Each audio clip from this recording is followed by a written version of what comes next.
Владата цврсто стои на ставот за разрешување на Лупчо Коцевски. Според најавите од Илинденска на утрешната седница најверојатно ќе се усвои предлогот за разрешување на републичкиот обвинител кој го спрема Министерството за правда, поттаму ќе биде доставен до Советот на јавните обвинители. Дека процедурата нема да оди брзо, потврди премиерот Мицкоски. Не можеме ние како влада, законот е јасен да го разрешиме, туку можеме да отпочнеме постапката. Сега треба, како што јас имам информација, да се испрати дописот до Советот на јавни обвинители, па таму во рок од 15 дена да чекаме мислење.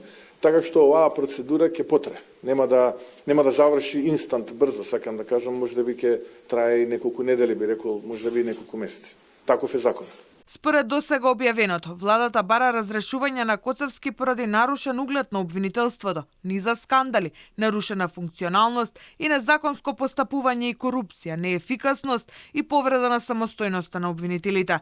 Обвинителскиот совет има рок од 15 дена да се произнесат. Ако во тој рок Советот на јавните обвинители поради оправдани причини не го достави мислењето до владата, имаат време уште 15 дена да кажат дали републичкиот обвинител сторил тешка дисциплинска постапка, како што смета извршната власт. Ако воопшто не одговорат на предлогот на Илинденска, процесот за разрешување на Коцевски продолжува во собранието, каде известно е дека претениците ќе го разрешат.